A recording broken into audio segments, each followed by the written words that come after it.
single father, a hidden past, and one night that would force him to choose between the life he built and the lives of everyone around him. What happens when the most dangerous man in the room is wearing a chauffeur's uniform?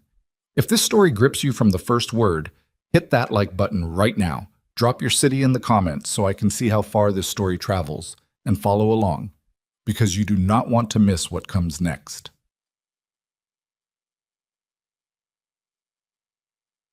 The uniform fit him the way borrowed clothes always do, close enough to pass, wrong enough to notice if you knew what to look for. Logan Mercer straightened his jacket in the reflection of the hotel's glass entrance and told himself, for maybe the 400th time, that this was a good job. Stable. Quiet. The kind of work that let a man come home at a reasonable hour, make dinner, and sit across the table from his kid without carrying anything heavier than the day's tips. It was a good job. He kept telling himself that as he walked back through the side entrance of the Grandview Continental, one of those towering five-star hotels that seemed designed specifically to make ordinary people feel like guests in someone else's life. Marble floors, chandeliers so large they looked like small planets, a lobby that smelled like money and fresh flowers, and something else underneath, something deliberately chosen by a consultant, probably. Warmth, possibility, arrival. Logan had worked there for 14 months. He knew the valet schedule, the names of the overnight security staff, the way the kitchen staff argued near the service elevator on busy nights. He knew the job, and the job knew him, and that was enough. He wasn't supposed to be remarkable. Booked. It was a Thursday in October, which meant the city had gone gray and cold 2 weeks ahead of schedule. The kind of premature autumn that makes people feel vaguely cheated. Logan had picked up a double shift because Ethan's school had a field trip on Friday that cost $40 Logan didn't currently have. And there was no complicated calculation to make. You work the extra shift. You get the $40. Your kid goes to the museum with his class and doesn't have to explain to anyone why he stayed behind. Ethan was 8 years old, small for his age, and the kind of kid who asked questions that took about 30 seconds longer to answer than you expected. Not because he was slow, because he wasn't. He wanted the actual answer, not the version adults handed kids to make them go away. 2 weeks ago, he had asked Logan why some people were homeless, and Logan had sat down at the kitchen table and talked to him for 40 minutes. They'd been late for school. Logan had written the note himself. Ethan was late due to an important conversation. L. Mercer. The teacher had found it charming. Logan had found it accurate. Tonight, because the hotel had one of those family-friendly Friday evening programs, and because Logan had nowhere else to take him, Ethan was parked in the hotel's small secondary security office on the B1 level, a room nobody used on event nights because all the real monitoring happened upstairs, doing homework on Logan's phone and eating the dinner Logan had packed him, a peanut butter sandwich, an apple, and 4 Oreos that were supposed to be 3, but Logan had miscounted. "You're going to be right here?" Ethan had asked when Logan got him settled. "Right here in the building," Logan had said. "You need me. You walk to the elevator and call. You don't open that door for anyone who isn't me. Anyone." What if it's the president? Then you tell the president to wait. Ethan had thought about this seriously. "Okay," he said, "but I'd probably ask for his autograph first." "That's fair." Logan had ruffled his hair. Ethan tolerated this, but looked slightly put out, and gone back upstairs to where a different world was in full motion. The Grandview Continental's Grand Ballroom was hosting what the concierge staff had been told was a corporate dinner, which turned out to be a significant understatement. The Harrington Group was finalizing the acquisition of a smaller technology firm whose core product, a proprietary encryption and data processing architecture, had apparently caught the attention of enough people that the deal was being measured in the low billions. Logan knew this because one of the senior concierges, a man named Dominic, who had worked the hotel since the 90s and regarded gossip as a professional skill, had briefed him during a smoke break neither of them were technically supposed to take. "The woman running it, Harrington, she came in at 7 sharp, Dominic had said, exhaling smoke toward the concrete ceiling of the side exit. "Didn't want the presidential suite. Took a standard executive room. Her people tried to upgrade her and she told them to put the difference toward the catering. I like her already. Her company's worth what, $3 billion? North of 4 from what I heard. Tech company. Does something with data, encryption, security architecture. I didn't really follow the whole thing. Dominic stubbed out his cigarette. Point is, she's not what you expect. Small, young, looks like she should be studying for finals, not closing a $2 billion deal. Logan had nodded and thought nothing further of it. That was at 8:15. By 9:40, he'd thought of almost nothing else. It started small, the way things always did. Logan had been downstairs retrieving a vehicle for a departing guest, an older couple, a pharmaceutical executive, and his wife, who were leaving early and needed their car brought from the lower garage. Routine. He'd done it maybe 60 times. He took the elevator to the B2 parking level, walked the route he knew by memory, and halfway down the third lane of parked vehicles, he stopped. He couldn't have explained at first why he stopped. It was the cars. There were 3 luxury SUVs parked in a row along the far wall of the garage. Black, high-end, the kind of vehicles that showed up at events like this regularly enough that nobody would look twice.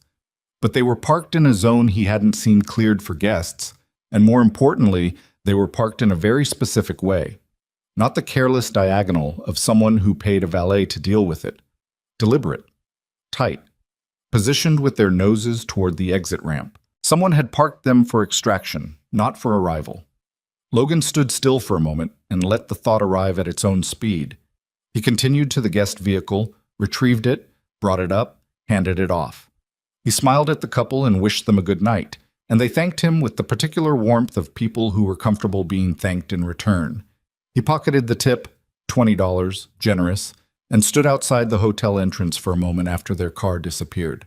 Then he went back inside. The second thing he noticed was the camera. There were 12 visible security cameras in the grand ballroom corridor on the second floor.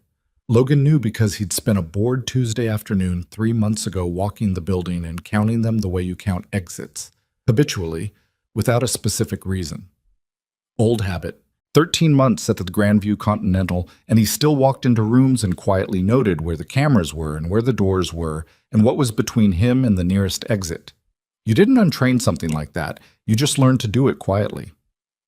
The camera at the northeast corner of the second floor corridor, the one that faced the ballroom's secondary entrance, had its indicator light off. Logan stopped and looked at it for long enough that a passing guest gave him a mildly curious glance. He moved to the next corridor and checked the camera there. Indicator light on. Fine. He checked the one at the top of the service stairwell. Off. He pulled out his phone and called the main security desk. It rang 4 times and nobody answered. He called again. 4 rings. Voicemail. He stood in the corridor and breathed through his nose and thought about Ethan sitting in the secondary security office on B1 eating his 3rd or 4th Oreo and doing math homework. Then he thought about the black SUVs with their noses pointed at the exit ramp. Then he walked upstairs to find the hotel's head of security, a former city police sergeant named Frank Okafor, who ran a tight operation and answered his radio every single time, no exceptions. Logan had tested it twice just to see.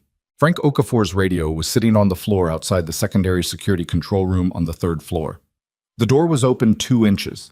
Logan pushed it open the rest of the way.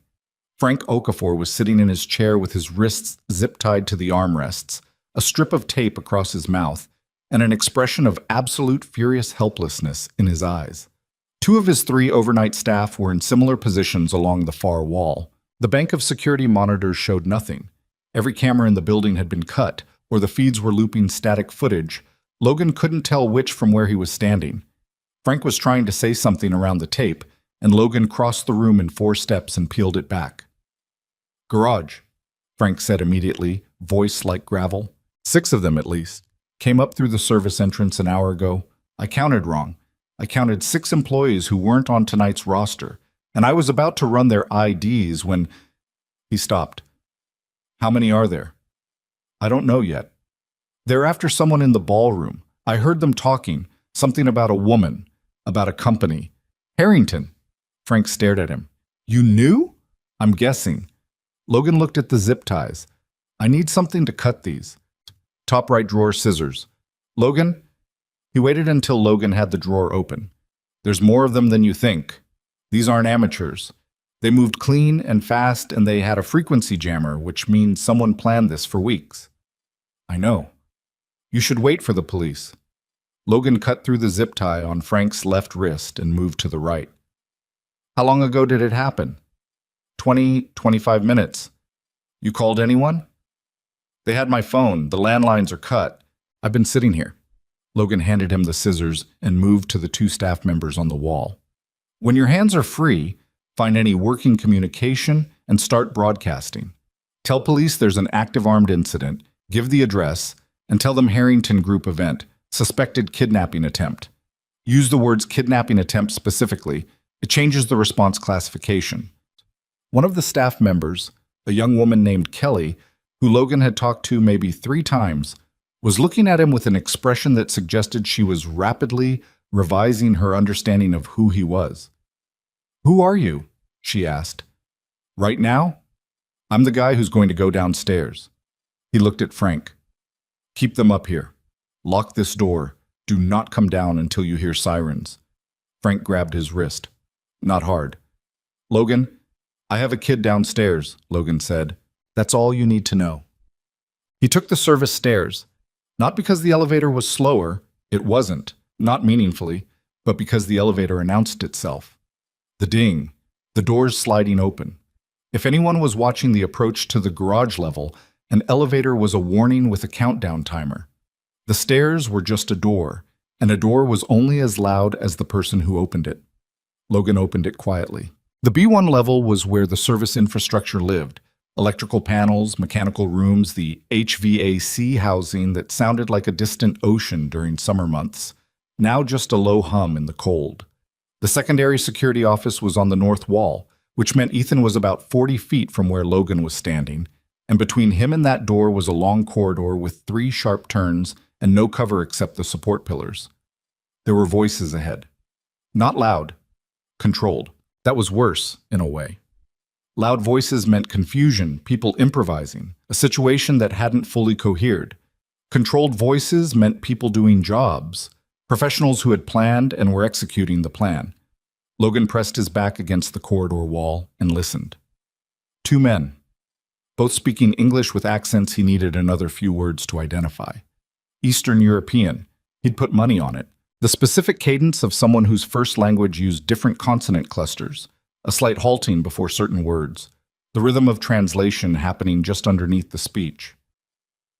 "They want her in the vehicle in 15 minutes, one of them was saying. "Any more delay and we abort and go to Phase 2. "Phase 2 isn't clean," the other said. "Phase 2 is never clean. That's why we don't want Phase 2. Logan took inventory. He was wearing dress pants, a white button-down shirt, and a jacket with the hotel's small embroidered crest on the left breast. No weapon. No radio, since his was in his locker upstairs. His phone. A Swiss Army knife in his pocket. The small kind.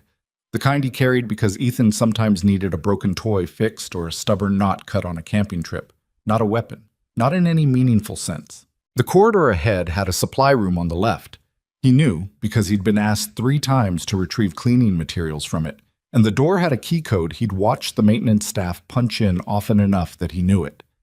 He'd also noticed, again, old habit, that the supply room contained, among other things, a rolling cart with a telescoping handle, a fairly heavy upright floor buffer, and several large drums of cleaning solution.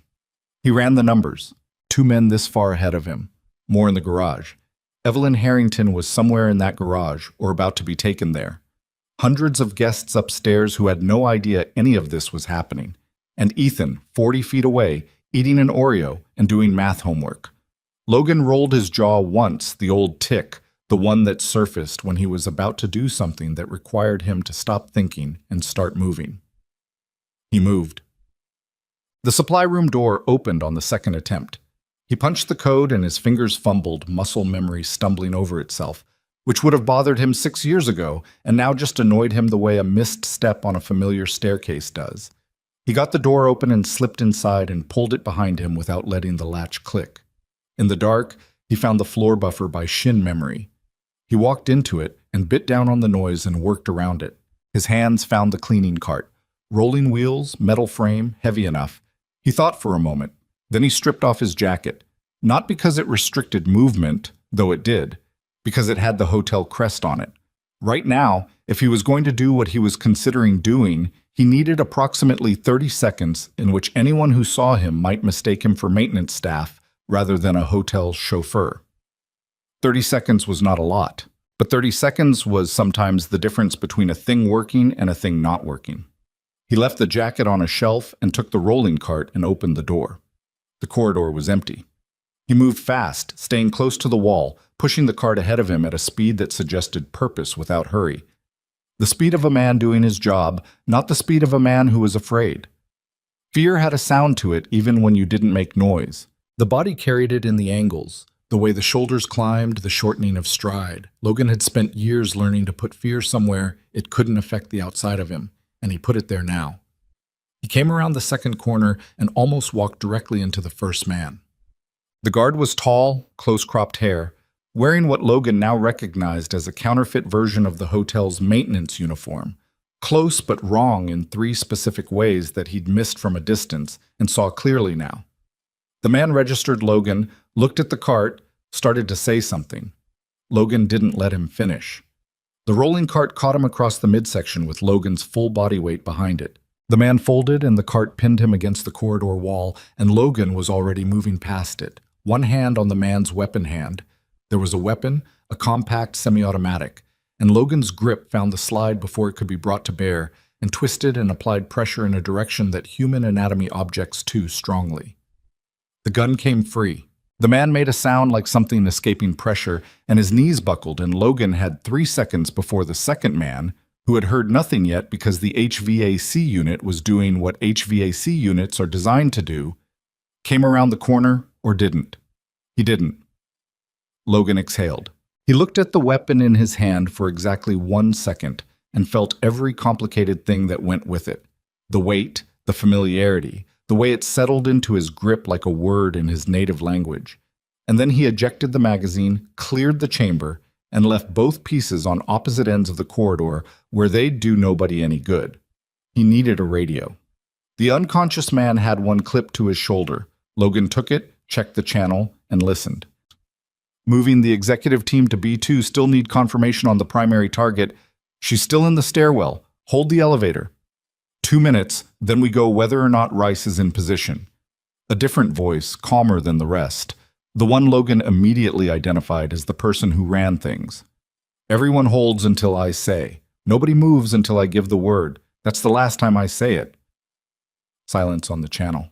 Logan stood in the corridor listening to men with guns discuss the logistics of abducting a woman he had driven to this hotel 3 hours ago, and he had a very specific, very familiar feeling, the one that came just before everything got complicated. Not fear, exactly. Not readiness, either, in the clean way people like to describe it. More like a door closing behind him. The sound of something becoming unavoidable. He thought about what Frank had said. They had planned this for weeks. That meant they knew the building. They knew the event schedule. They knew Evelyn Harrington would be here, that she would have a limited security detail, that the hotel's systems could be compromised. Someone had done serious preparation. What they hadn't planned for was him. Not because he was special. He'd stopped thinking of himself that way a long time ago. But because nobody plans for the variable they don't know exists. He had been invisible to them, and invisible was, right now, the most useful thing he could be. He moved. B2 was a different level. Where B1 was infrastructure and service space, B2 was the main parking garage. Wide lanes, low ceiling, the yellow light that made everyone look faintly unwell. Logan came through the service access door at the north end and immediately assessed from a pillar. He counted 4 men visible. 2 more that he suspected were in the vehicles. The 3 black SUVs had their engines running now, exhaust wisping in the cold air. There were at least 6 vehicles of other guests parked near the entrance zone, none of them occupied. Evelyn Harrington was standing near the central elevator bay. She was smaller than he'd expected, which wasn't the word exactly. She was composed in the way that people sometimes were in crisis, not because they were calm, but because panic had moved through them so fast it came out the other side. She stood straight, arms at her sides, and her face said she was watching everything. She was taking in the room the same way Logan was. 2 of her executives were with her, a heavy man in a suit who looked like he'd been roughly handled, tie loosened and a cut on his cheek, and a younger woman who was working very hard to keep her breathing even, 3 hotel staff members, people Logan knew, people he had eaten lunch near, were seated along the far wall, hands bound, none of them visibly hurt. Standing closest to Evelyn was the man Logan had identified on the radio as the one in charge. He was about 40, broad through the shoulders, with the kind of stillness that came not from being calm, but from having done a thing enough times that it no longer required his full attention. He held his weapon loosely at his side. He was checking his phone with one hand. Logan studied the layout. 4 visible men, 2 presumed in the vehicles. The man in charge near Evelyn. 2 exits, the main ramp and the service corridor Logan had just come from. The main ramp was covered by one of the visible men. Not well, from a tactical standpoint, but enough that anyone trying to bring a vehicle through would be committed before they saw the situation inside. Logan looked at the 3 running SUVs. He looked at the service corridor door behind him. He looked at the yellow emergency shutoff panel on the pillar to his left, the one he had filed away in his mental catalog 9 months ago when he'd noticed it during a slow Tuesday morning and thought, that's an interesting placement. It controlled the ventilation system for B2. Not the lights, not the electricity. The ventilation. If you shut down the ventilation in a closed concrete space with 3 running vehicle engines, the carbon monoxide output would become a serious problem in roughly 4 to 6 minutes. Not to Logan's advantage necessarily, but it would force a decision. Forced decisions were the enemy of coordinated operations. He looked at the man in charge one more time. Then he thought about something else. He thought about the fact that Evelyn Harrington was standing 15 feet from the lead vehicle with her hands unbound because they hadn't needed to bind them. She was surrounded, and there was nowhere to go. But her hands were free. Logan had one play here, maybe 1.5. He moved back into the service corridor, found the phone in his pocket, and typed a text to the number Frank Okafor had given every hotel staff member on their first day of employment, the emergency contact number that went to the security director's personal device. B2, 6+ armed, active. Harrington Group CEO, primary target. Call in now if you haven't already. Do not send hotel staff down. He hit send and didn't wait for a response. Then he took off his white dress shirt. Underneath it was the plain black undershirt he wore because October was cold. Without the dress shirt, without the hotel crest, he was a man in dark clothing moving through a parking garage. One of them, from a distance, for about 10 seconds. 10 seconds was what he had. He came through the door fast and moving right, using the far line of parked vehicles as cover, staying low. He reached the 3rd car in the row, a silver sedan, guest vehicle, nobody in it, and stopped. From here he could see the full picture. Evelyn's back was to him. The man in charge had his phone up, talking quietly, and had half turned away from her to do it. The nearest guard was 8 feet to Evelyn's left, watching the main ramp. Logan picked up a loose bolt from the floor. Old garage habit, bolt everywhere. He threw it underhand at the far wall, away from everyone, and it rang off a concrete pillar with a sound that was exactly loud enough to make 2 of the visible guards look up and left. He moved.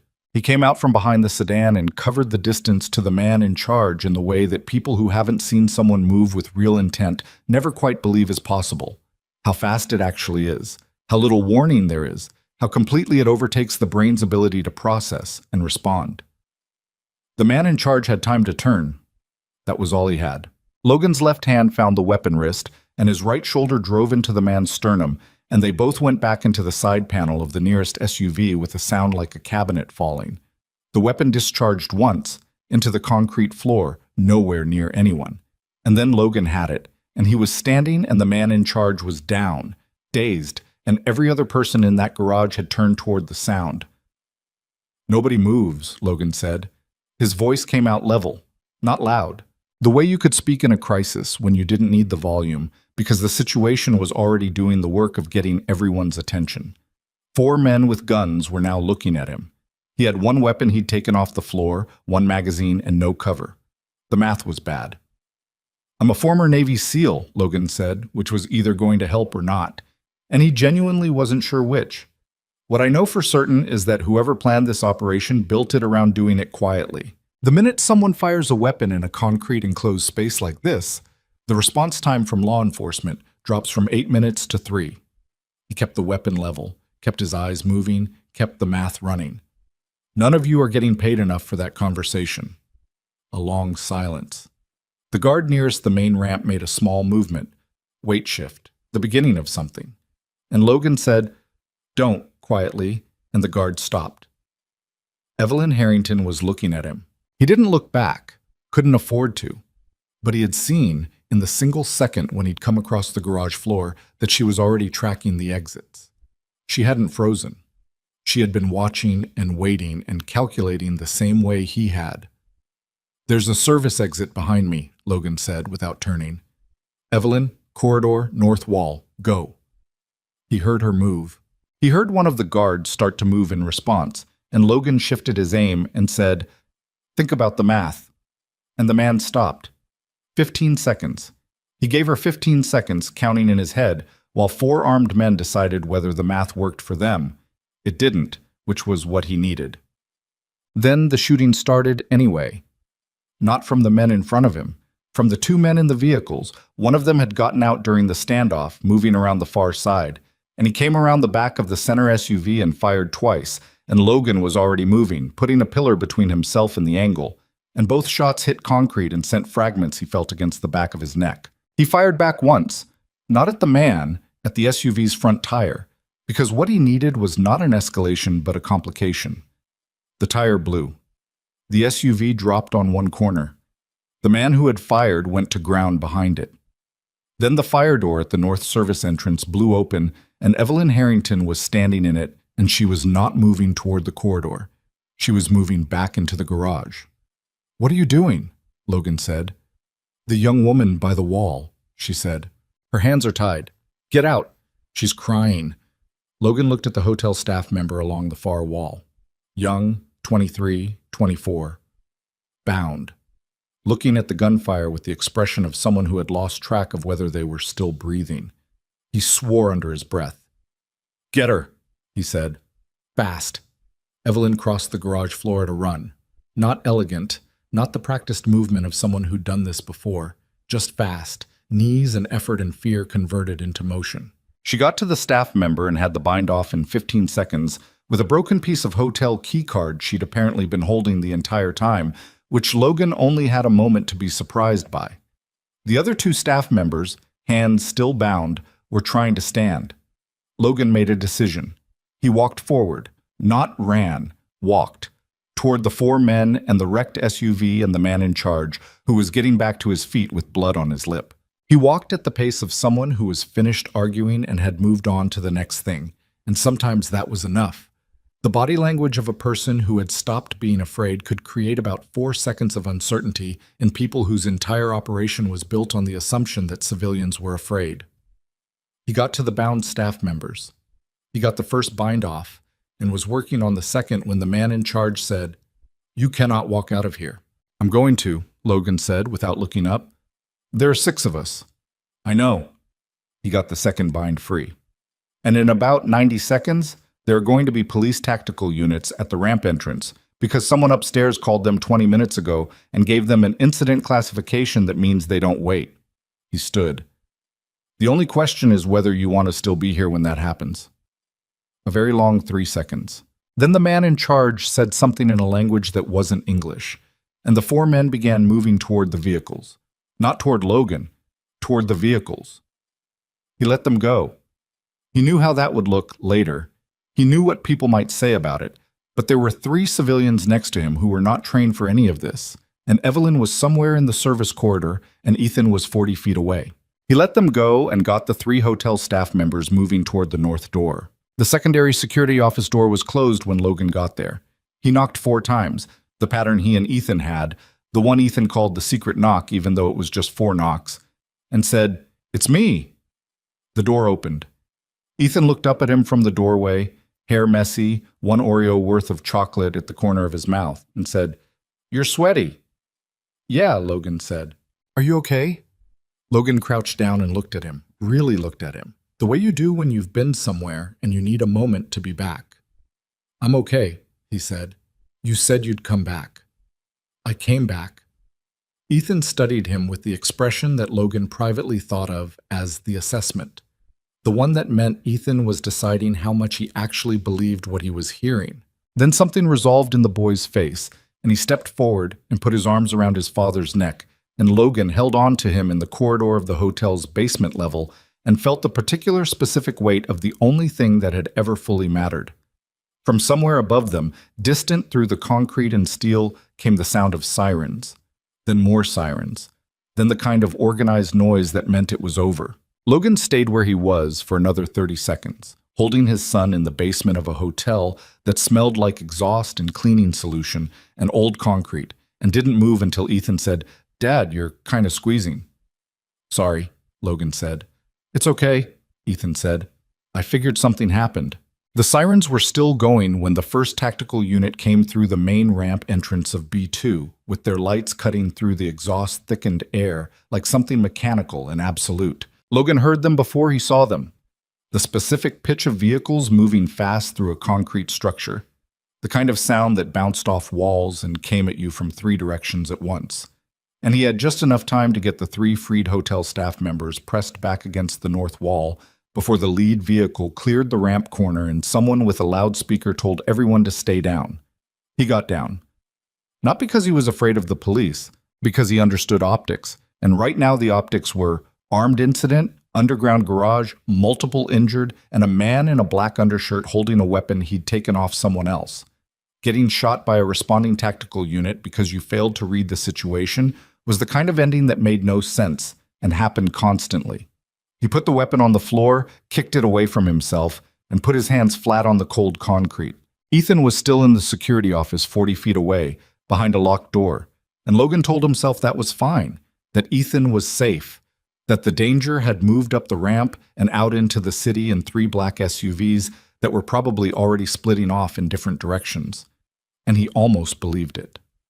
"Don't move," someone said very close to his left ear. Boot steps. 2 officers, weapons up. "Don't move, hands visible." "I work here," Logan said. "Hotel chauffeur. I'm not armed. The weapon on the floor is not mine. I have a child in the security office behind that door. My son, 8 years old. He's going to hear this, and he needs to know it's over." A pause. Then, "What's your name?" "Logan Mercer." Another pause, longer, the kind where someone is talking into a radio. Then the boot steps moved back 2 paces. Not friendly, not hostile, just professional. "Stay down, Mr. Mercer. We'll get to you." He stayed down. The next 20 minutes were the specific variety of controlled chaos that happened when law enforcement arrived at a scene that was already over but hadn't been confirmed as over. Voices overlapping, lights sweeping, someone talking in clipped sentences about perimeter and vehicle descriptions, and a BOLO going out over multiple frequencies. Logan tracked it all from the floor with the detached attention of a man doing an inventory. He heard them find Frank Okafor upstairs, freed now, and apparently furious, which meant Frank had gotten loose and gotten moving. He heard them clear the ballroom. A lot of voices there. Guests who had spent the last 90 minutes celebrating a corporate deal and were now being told the building had been locked down. He heard, faintly, someone mention Harrington. Then he heard Ethan. "My dad is out there," Ethan was saying from behind the security office door. The voice was controlled, the way it got when he was working hard not to sound afraid. He said 4 knocks, and it hasn't been 4 knocks. "I'm not opening it for anyone who isn't my dad." That's what he said. An officer outside the door said something Logan couldn't make out. "I don't care," Ethan said. "He said anyone. He said the president. I'm not opening it." Logan raised his head and looked at the officer nearest him. "That's my son," he said. "Can I—" The officer looked at him for a moment, then stepped back. "Go." Logan got up off the floor, crossed to the door, and knocked 4 times. The door opened immediately, like Ethan had been standing against it. His face was arranged in the careful blankness of someone who had made a decision not to be scared and was sticking to it. He looked at Logan. He looked at the officers behind Logan. He looked back at Logan. "Told you it hadn't been 4 knocks," he said. "You did," Logan said. "There are a lot of people with guns." "Yeah, they're the good ones." Ethan considered this. "How can you tell?" "The uniforms." Logan reached down and took his son's hand, which Ethan allowed without comment. "Come on. We're going to go somewhere and sit down." "Okay," Ethan said. Then, after 2 steps, "You have concrete on your face." Logan reached up and touched his cheek. There was something there, grit probably, from the floor. He brushed it off. "Better?" "Mostly," Ethan said. Cute. They put Logan in a conference room on the hotel's first floor, the small one, used for business meetings, with a table that could seat 8, and a window that looked out onto the hotel's side entrance, where 3 more police vehicles were now parked at angles that suggested urgency. Ethan sat across from him and ate the apple from his dinner bag, which he had somehow thought to bring along, and watched his father with the calm attentiveness of a child who had decided that the adult in the room had things under control and was therefore content to wait for an explanation that made sense. Logan appreciated this more than he could have expressed. 2 detectives came in at different times. The first one, a woman named Rains, who had the efficient manner of someone who'd been called away from something else and was going to get through this as quickly as possible, took Logan's statement in pieces. What he'd seen, when, what he'd done, in what order. She wrote things down in a small notebook and asked follow-up questions in a flat tone that wasn't unfriendly, just thorough. "The 3 SUVs that left," she said. "Did you get plates?" "Partial. The center vehicle was a New York registration. I got 5 of the 7 characters." He gave them to her. She wrote them down without reacting. "You said you were a former SEAL." "Yes." "When did you separate?" 6 years ago." He said it without inflection. She looked at him for a moment. "Any of the subjects did you know them? Recognize any of them?" "No." "The man in charge, can you describe him?" Logan described him. Rains wrote it down, nodded, and told him someone from the investigative unit would be back to get a full statement, and would he please remain available.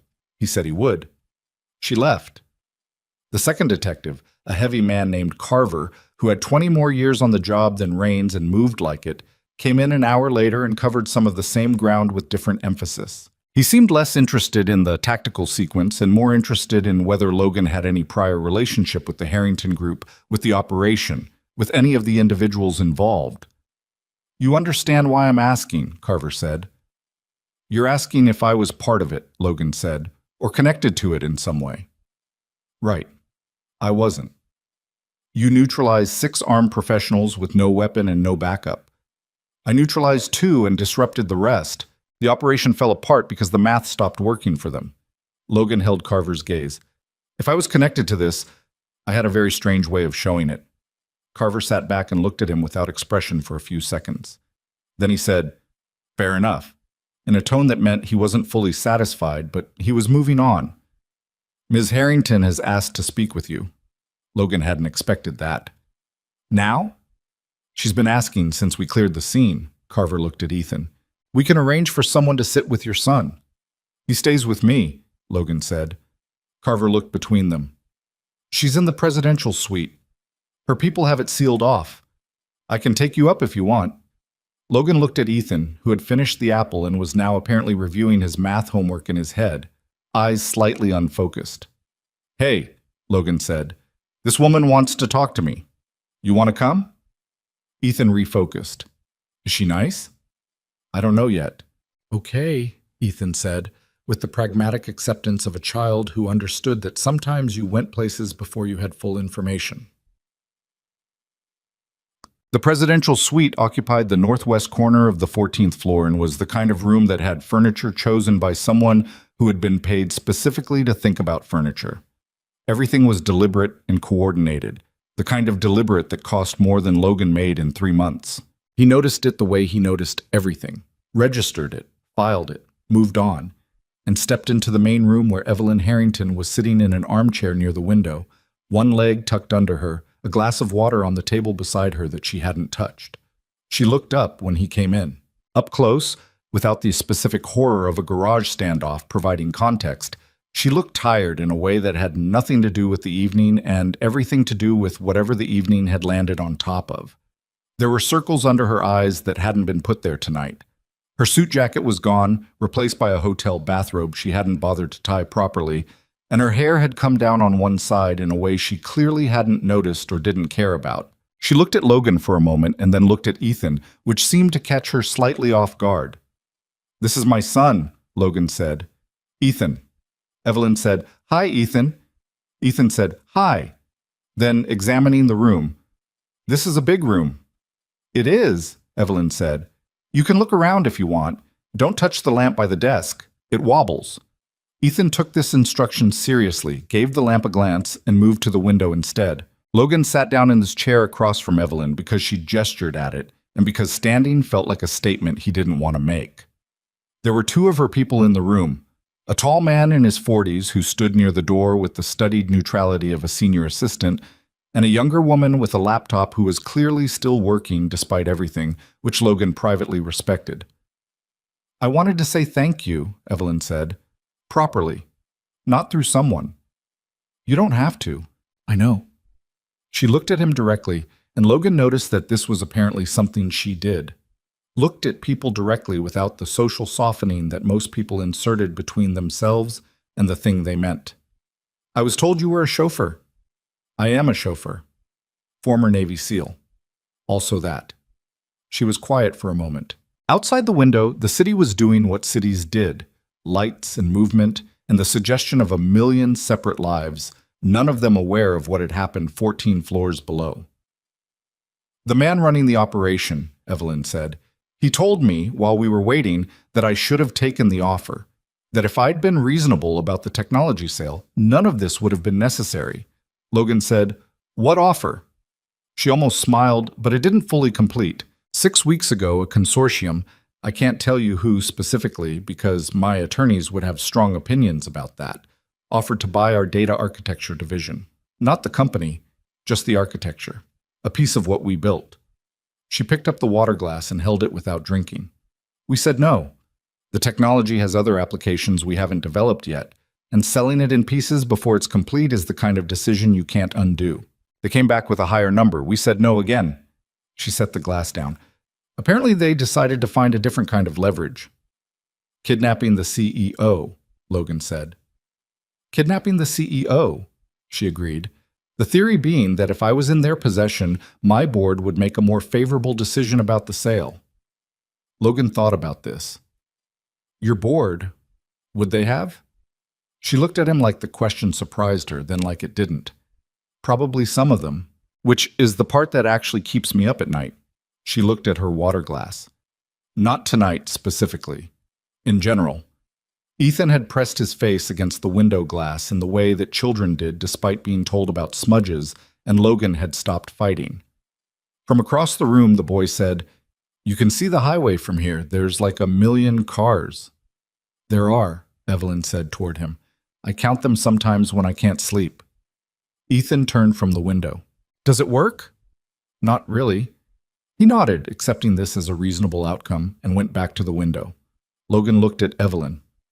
"The men who came tonight, they'll come back, or someone will." "I know. Your current security setup was designed for corporate espionage and standard executive protection," she said. "Not for this." She looked down at her hands, which were resting in her lap with a stillness that he thought was deliberate. She was the kind of person whose hands gave things away when she let them. "My head of security has been with the company for 9 years. He's good at what he was hired for. Tonight was something different." "Yes." "I had people telling me for 2 weeks that the threat level was elevated. I had people telling me to cancel tonight." She paused. "I thought they were being cautious. Were they telling you specific things or general concern?" She looked at him. "Specific. 2 separate intelligence assessments. I read them both and I thought the situation was being managed." Her voice had a flatness at the end of that sentence that said she had already had this conversation with herself extensively, and she was tired of it. "I made a bad call." "You're still here," Logan said. "Thanks to you. Thanks to a lot of things, including the fact that you didn't freeze. You moved when I told you to move." She was quiet. Then, "I was terrified." "I know. You moved anyway." Something shifted in her expression. Not quite settled, not quite resolved, but something. "Your son," she said, glancing at Ethan. "He's been here the whole time?" "In the security office. He was doing homework." She seemed to absorb this. "He wasn't scared?" "He was scared," Logan said. He didn't open the door anyway. Not. The night had moved well past midnight by the time the formal police presence at the hotel dropped from intensive to procedural. The tactical units pulling back, the detectives in smaller clusters, the hotel manager hovering in the lobby with an expression like a man watching his insurance premium increase in real time. Logan got Ethan downstairs and settled on a lobby couch with a hotel blanket that someone had produced, and the boy fell asleep in under 4 minutes, which said everything about what 8 years old was capable of processing and recovering from. Logan sat beside him and drank bad coffee and gave his third round of statement to a different officer who covered mostly the same ground. Frank Okafor found him around 1 a.m. Frank looked like a man who had been zip-tied to a chair for 90 minutes and had opinions about it. Shirt untucked, one of his cufflinks missing, a bruise developing along his jaw where someone had apparently decided argument was unnecessary. He sat down heavily in the chair across from Logan and looked at the sleeping Ethan and then at Logan. "That kid slept through the debrief," Frank said. "He crashes hard when it's over." "What age does that stop working?" "I'll let you know when I find out." Frank rubbed the back of his neck. He was quiet for a moment, the kind of quiet that came before something he'd been deciding whether to say. "The cameras," he said. "B2, B1, the second floor corridor, they were on a timer. Someone accessed the system remotely 30 minutes before the attack and set a delayed override, which means someone had our system codes." "Inside job? Or a very sophisticated outside job? We're going through the staff roster, the vendor list, anyone who had system access in the last 60 days. He paused. 3 people are unaccounted for. Probably nothing. Probably they went home early and didn't check out. Probably. Logan nodded. "The SUVs," Frank said. 2 of them were recovered. 1 on the highway, 1 in a parking structure 4 miles east. The third one's gone. He looked at Logan. The man in charge, the one you described, wasn't in either recovered vehicle. Logan had expected this. He had an exit route that wasn't the car's. "We figure the same." Frank's hands came together on the table in front of him. "You know what I keep thinking about? I keep thinking about the 40 minutes I sat in that chair. I'm counting cameras, counting staff. I see 6 people I don't recognize and I start running IDs and then..." He stopped. "I had the information. I had all of it. I just ran out of time." "You would have caught it," Logan said. "They moved when they did because they saw you were close." Frank looked at him steadily. "That's a generous read." "It's the accurate one." Frank was quiet again. Then, "You should know, a detective named Carver is going to be back tomorrow.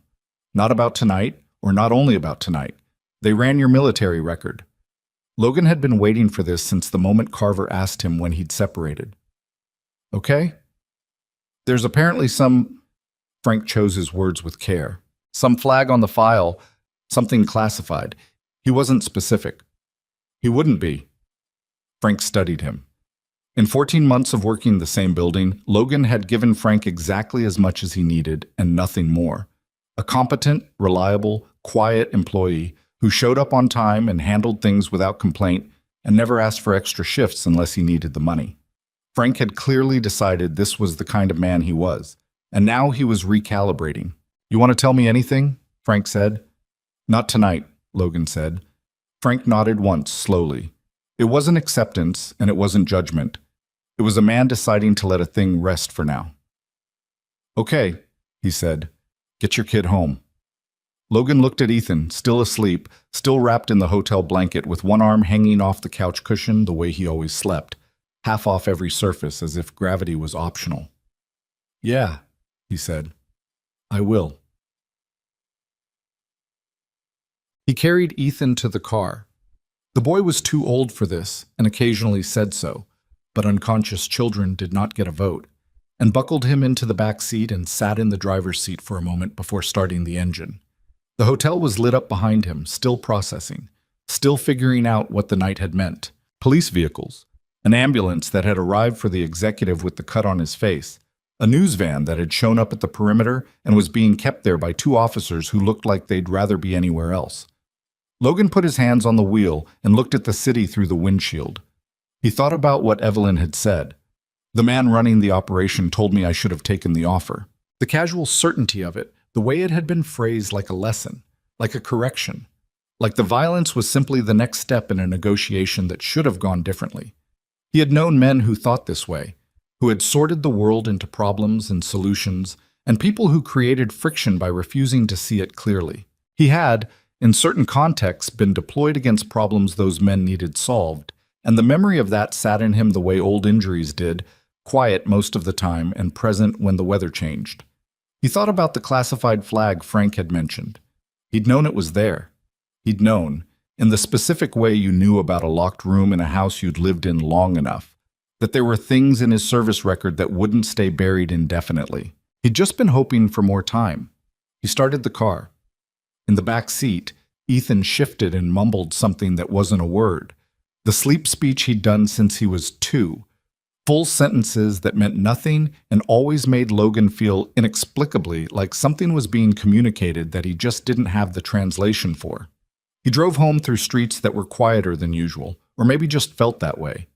The radio was off. The city moved past the windows in its usual sequence of lights and intersections, and the occasional figure on a sidewalk living out some piece of a night Logan didn't know the shape of. At a red light 6 blocks from home, Logan looked in the rearview mirror at his sleeping son and thought about the $40 he'd worked the extra shift to get, and the field trip on Friday, and the math homework in Ethan's bag, and the 4 Oreos that were supposed to be 3. The light changed. He drove. He did not think about what came next, because what came next was still tomorrow, and tonight he had kept his promise, and Ethan was in the back seat, and that was the only accounting that mattered right now. The rest of it, the flag on the file, the man who had slipped out of the city in a black SUV, the people who had built a plan around a woman who refused to sell, and all the weight of the past that had somehow followed Logan Mercer into a 5-star hotel on a cold October Thursday, all of it was still out there. But for the next 6 blocks, none of it could touch him. He pulled into the driveway, shut off the engine, and sat for a moment in the particular silence of a car that has just stopped moving. Then he got out, opened the back door, and lifted his son carefully so as not to wake him, and carried him inside, and the neighborhood was dark and quiet and smelled like wet leaves. And the porch light was on because Logan always left the porch light on, and everything looked exactly like it had when he left. He climbed the porch steps. He got the door open. He went inside. Ethan's field trip happened on Friday, as scheduled. Logan drove him to school that morning with $40 in cash that he'd gotten from the hotel's front desk manager, who had pressed an envelope into his hand the previous afternoon and said, simply, "From the staff?" and walked away before Logan could return it. He didn't know how much was in the envelope until he got to his car. It was $400, and he sat in the parking lot for a while and stared at it and felt the particular discomfort of people being generous when you hadn't asked them to be. He kept $40 for the field trip and put the rest in the drawer where he kept important papers. Ethan got out of the car at school with his backpack and his lunch, and the permission slip Logan had signed 3 times because Ethan had lost the first 2. He was halfway up the front steps when he turned around and looked at Logan with an expression that meant he'd been deciding whether to say something since they left the house. "Dad," he said. "Yeah." "Those men at the hotel, are they going to come back?" Logan had been waiting for this question since they'd gotten home Thursday night. He'd had a version of an answer ready. But Ethan was looking at him with the specific directness that meant he was not interested in the version of the answer designed to make him feel better, and Logan scrapped it. "I don't know," he said. "I don't think so, but I don't know." Ethan processed this. "Are you scared?" "A little," Logan said. "Are you?" "A little." Then, "Okay." He turned and went up the steps. At the top, without turning back, "I'll see you at 4. Logan watched him go inside and sat in the car for another minute. The detective named Carver came back on Saturday morning, as Frank had promised he would. He came alone this time, no partner, which Logan read as a deliberate choice, the kind of conversation that went better without a witness on either side. Logan let him in, made coffee because it was something to do with his hands, and they sat at the kitchen table while Ethan watched television in the next room at a volume that was just low enough to claim he wasn't eavesdropping. Carver put a manila folder on the table between them, but didn't open it. "I pulled your service record," he said. "The parts I could pull." "Some of it's classified," Logan said. "Yeah, I noticed." Carver looked at the folder. "The parts that aren't classified are impressive. The parts that are classified, I've been doing this long enough to make some reasonable guesses about what's in them based on the shape of what's missing. Logan waited. 4 deployments. 2 standard SEAL rotations, 2 I can't see the details on, separated honorably 6 years ago. Carver looked up. 6 months before you separated, your wife died. Car accident, Logan said. She was coming home from visiting her sister. I'm sorry. You didn't come here to be sorry. Carver looked at him steadily. No. I came here because the man who ran Thursday's operation, we have a partial identification. Someone in federal law enforcement recognized the description. His name probably is Davor Renik. He's a contractor. Not affiliated with any government, as far as we can tell, but he gets hired by people who need a thing done and don't want their name attached to how it gets done. Logan had heard the name before. Not clearly. A reference in a briefing years ago, in a different context in a different country. The kind of name that came up in intelligence reports as a variable rather than a subject. Where's he from? Originally, Serbia. Been operating internationally for about 15 years. He doesn't get caught because he doesn't leave witnesses and he doesn't repeat patterns. Carver paused. Until Thursday. He left witnesses Thursday. He did. Carver folded his hands on the table. Here's what I want you to understand, Mr. Mercer. Rennick doesn't abort. That's his reputation. He's been paid for a job and the job isn't done. The fact that the operation at the Grandview failed doesn't mean the contract on Evelyn Harrington is finished. It means he's going to recalibrate. Logan looked at the folder. You're telling me this because you're the only person outside of federal law enforcement who's seen his face in the last 4 years and is still available for comment, Carver said. And because whatever is in the parts of your file I can't read, it seems like you might be the kind of person who is going to be thinking about this whether I tell you to or not. The television in the other room went quiet. Ethan appeared in the doorway, socks on the hardwood, looking at Carver with the assessment face. This is Detective Carver, Logan said. I know, Ethan said. You're talking about the men from the hotel. Yeah, Carver said, with the slightly recalibrated tone of an adult who had just discovered the child in the room was paying closer attention than expected. Ethan looked at Logan. Is it bad? It's complicated, Logan said. Go back to your show. Ethan considered this, decided it was a real answer and not a dismissal, and went back. Carver watched the doorway for a moment, then, how old? 8. Smart kid. He gets it from his mother. Logan said it without preface, without the careful construction he usually put around references to Claire, and it sat on the table between them for a moment. Then Logan picked up his coffee. What do you need from me? No. What Carver needed, it turned out, was a formal deposition, a reviewed and signed statement, and Logan's agreement to contact the investigative unit if he was approached by anyone connected to the Harrington situation. All of which Logan agreed to because they were reasonable requests and because disagreeing would have been pointless. What Carver didn't say directly, but what sat underneath the whole conversation like the foundation of a building was this. Federal agencies were now involved.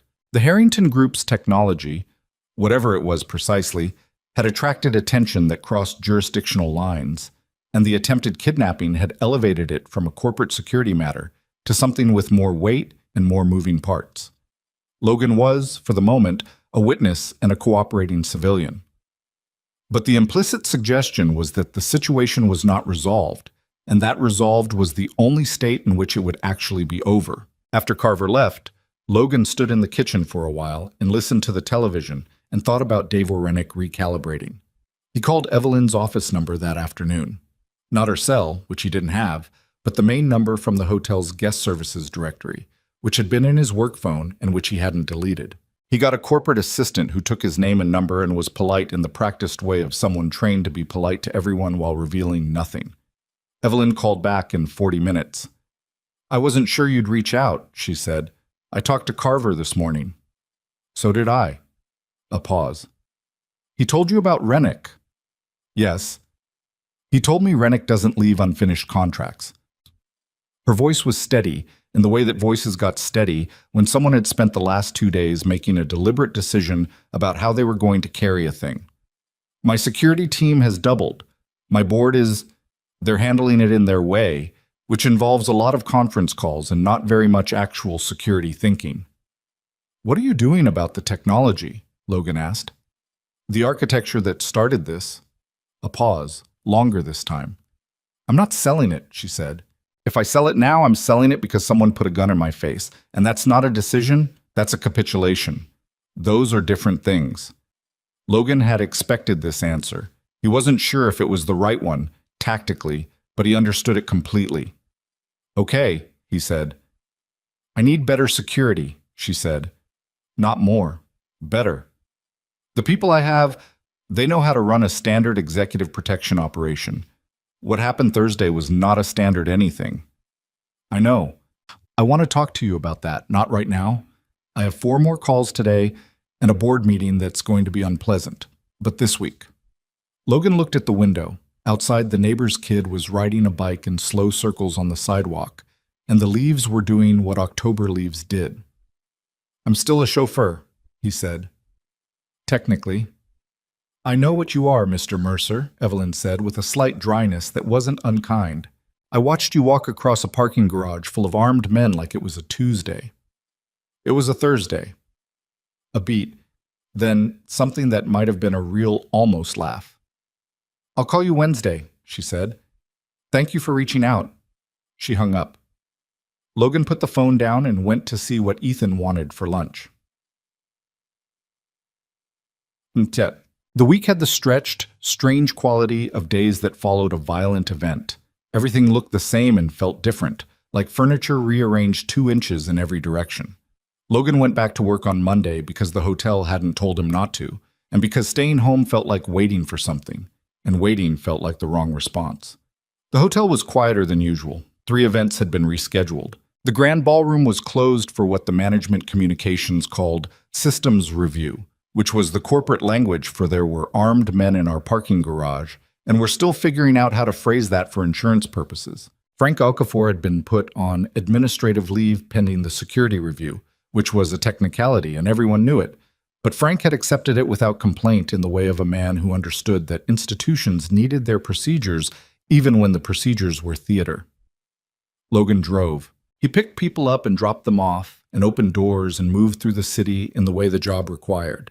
And people handed him tips and thanked him and occasionally talked at him about things they were thinking about, which was one of the genuine peculiarities of the job, the way the presence of a driver seemed to lower certain people's filters, as if the physical arrangement of the car created a confessional geometry. On Tuesday evening, he picked up a man from the financial district who spent 22 minutes talking about his daughter's college application and whether she was applying to the right schools and whether he had pushed her too hard toward engineering when she really wanted to study literature.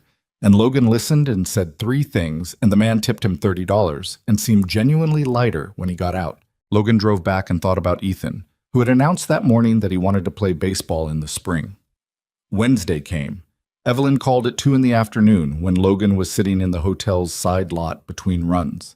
She got to it without preamble. She wanted to meet, not by phone, and she wanted to meet at a location other than the hotel or her office building, because she had spent the last 4 days being told by her security team where she could and couldn't go, and she was, as she put it flatly, not going to live like that indefinitely. I'll come to you, she said. Send me an address. He gave her his home address after a moment's consideration that he knew she could hear and chose not to comment on. She arrived Thursday afternoon in a car that was not a black SUV. A dark blue sedan, standard, the kind that didn't announce itself, with one security person who waited outside and who looked at Logan when he opened the front door with the evaluating expression of a professional assessing a variable. Evelyn came in and looked at the house the way people looked at houses when they were trying to read a person through the rooms they lived in. It was a small house, a rental, not much to see.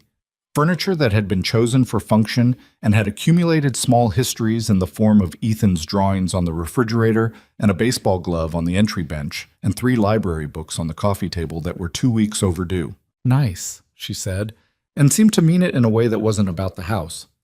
Ethan's at school, Logan said. You want coffee? Please. They sat in the kitchen, which was where Logan had all his real conversations, because the kitchen table had a directness to it that living room furniture didn't. Evelyn had a folder of her own, which she set on the table but also didn't immediately open, which made Logan wonder if this was just what people did with folders in serious conversations. I want to talk to you about what happened, she said, and about what's going to happen. Carver said Rennick is going to try again. Carver thinks so. So do the federal consultants my legal team brought in. She looked at her coffee. My current head of security, his name is Patterson. He's been with me since the company was 40 people in a building that smelled like carpet glue. He's good at what he does. He's also been telling me for 3 weeks that the threat profile had changed and that we needed to upgrade our response capability. She looked up. I told him I was managing it. That was wrong of me. You're not a security professional. No. But I'm the person who makes decisions about the company, and that decision was mine and it was wrong. She said it without dramatizing it, without turning it into a confession or a performance of accountability, just the plain version of the fact. Patterson is handling the immediate protection upgrade, but there's a broader piece, the operational security architecture for the company, the threat assessment framework, the way we think about risk at the executive level, that needs someone who can build it from a different starting point than Patterson was trained for. Logan looked at her. You're not offering me a job right now. I'm having a conversation, she said. There's a difference.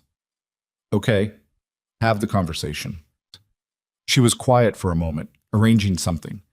When you were in the SEAL teams, what was the part that you were best at? Not technically. I'm not asking about specific skills. I mean the part that you were built for. Logan thought about it honestly, rather than reaching for the easy answer. Reading a situation before other people saw it, he said. Seeing what was already wrong before it became what went wrong. And he stopped. And making decisions when the information was incomplete. When you couldn't wait for a full picture because waiting was itself a decision. Evelyn nodded slowly. That's what I don't have, she said. I have people who are very good at responding to a situation. I need someone who sees it coming. Logan turned his coffee cup in his hands. I'm a chauffeur. You keep saying that. Because it's true. It's been true for 6 years, and it works. And my son's school is 4 miles from here, and he's playing baseball in the spring, and I've built a... He stopped. The word he'd been reaching for was life, and it sat there waiting for him. I've built something that functions, he said instead. Evelyn looked at him with an evenness that said she was listening to both the words and what was underneath them. I'm not asking you to go back to what you were, she said. I'm not asking you to deploy anything, go anywhere dangerous, do anything that requires you to not come home. She paused. I'm asking you to think, to see the things other people miss, to build a structure that makes the people in my company safer. She held his gaze. You can do that and still be home at 4. Logan was quiet. Also, she said, and there was a slight shift in her tone, I need someone who won't tell me what I want to hear. Patterson does that sometimes, not badly, not dishonestly, but he's worked for me for 9 years, and there's a softening that happens. She looked at the library books on the coffee table. You told me in the hotel to move. No explanation, no reassurance. Just go. I went. That was a parking garage with armed men. Yes, but the quality I'm describing is the same one. She picked up her coffee. I'm not making a formal offer today. I said I was having a conversation and I meant it. But I want you to know that the conversation is serious. Logan looked at the window. The street outside was ordinary and quiet. A woman was walking a dog. 2 cars went by. The oak tree at the end of the driveway was dropping leaves in the way oak trees did in October, unhurried, as if it had all the time in the world, and the season was not a deadline, but a preference. I'll think about it, he said. She nodded once. That's all I'm asking. She left at 3:45, which gave Logan 15 minutes before he had to leave to get Ethan from school. He stood in the kitchen after she was gone and washed the coffee cups and thought about Claire, not the accident. He never thought about the accident if he could help it, because the accident was a thing that had happened to him and to Ethan and to the version of his life that had existed before it, and there was nothing productive at the bottom of thinking about it, only the specific weight of it, which he carried anyway and didn't need to excavate to access. He thought about Claire the person, who had been pragmatic and funny, and who had told him, when he was still in the teams and she was raising Ethan mostly alone during deployments, that she understood what he was built for and she wasn't going to fight it, but that there would come a point when what he was built for and what their family needed were going to require a choice, and she wanted him to make that choice consciously rather than by default. He hadn't made it consciously. He'd made it by accident, in the worst possible way, when she was gone, and Ethan was 3 years old and the world had reorganized itself around that absence, and Logan had separated from service 6 months later. Not because anyone told him to, but because he looked at his son and understood, finally and completely, what Claire had been saying. He dried the cups and put them in the cabinet. He got his keys and drove to school. Ethan came out with paint on his left sleeve and a permission slip for a different field trip. This one to a nature preserve cost $15. He handed it to Logan with the air of someone completing a transaction.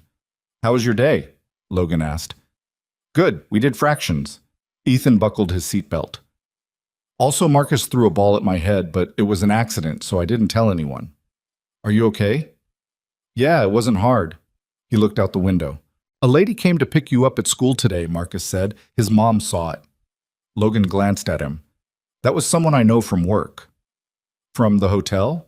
"Sort of. From Thursday." He paused. "She runs a company. She wanted to talk." Ethan was quiet for a block. "Is she nice?" "I think so." "What did she want to talk about?" Logan thought about how to answer this. Ethan's tests for answers were, was it true? Was it the whole truth? And was there a reason to hold something back? He was 8, but he had his mother's radar and he applied it without mercy. "She thinks I might be good at a job she has," Logan said. "A different job than driving." "What kind of job?" "Keeping people safe. Looking at situations and figuring out what's dangerous before it becomes dangerous." Ethan thought about this for a while, the way he thought about things that had more than one dimension. "Like what you did at the hotel?" "Yes." "Would you have to go away?" "No," she said, not. Another block of silence. Then Ethan said, "Would you make more money?" Despite himself, Logan almost laughed. "Probably." "Then I think you should do it," Ethan said, with the decisive pragmatism of a child who had done the math. Logan drove and didn't say anything for a moment. "You're 8, he said finally. "I'm almost 9, Ethan said. "Also, I've been doing fractions." Dad. The thing that happened on Friday was not something Logan had been expecting, because he had been thinking about Rennis in terms of another planned operation, another coordinated entry, another team, another carefully built approach from a professional who had 15 years of doing this and the patience to do it right. He had not been thinking about a single man in a gray jacket who was standing on the sidewalk across from Ethan's school at 3:20 in the afternoon. Logan was parked at the curb in the pickup line, which moved slowly and in stages, parents and guardians pulling forward one car length at a time, while children came through the front doors in the disorganized wave of an elementary school at end of day. He was watching the doors the way he always watched them, because Ethan had a tendency to be one of the last out, something to do with his locker latch, which stuck, which the school kept promising to fix. His eyes moved across the street the way they moved across any space. The man in the gray jacket was not doing anything. He was standing on the sidewalk, not at a bus stop, not near any shop entrance, just standing with his hands in his pockets and his face pointed generally toward the school. He was 40 yards from Logan's car. His face was not one Logan recognized, but the posture was. It was the posture of a man who was waiting, and the waiting was not casual. It had the quality of a professional at rest, not tense, not obviously alert, but with a particular stillness that Logan associated with people who had been trained to surveil. The slightly downcast angle of the head, the position relative to sightlines, the way his weight was distributed across both feet equally, the default stance of someone who might need to move quickly from a standing start. Logan got out of the car. He crossed the street without hurrying and came at the man from a diagonal, which put Logan in the man's peripheral vision without giving him time to orient fully. The man noticed Logan at about 15 feet, and his expression did something, a very small adjustment, the recalculation of someone who had been noticed doing something they were not supposed to be doing. "I don't know you," Logan said.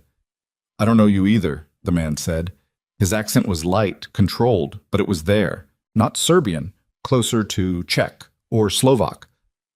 "I'm waiting for someone." "Who?" "My nephew. He goes to school here." "What's his name?" A beat. Small, but there. "Martin." "There are 400 kids in that school," Logan said. Go ahead and give me a last name. The man looked at him with an expression that had moved past the performance of the story and was now assessing something else. Who Logan was, what Logan knew, what this interaction meant.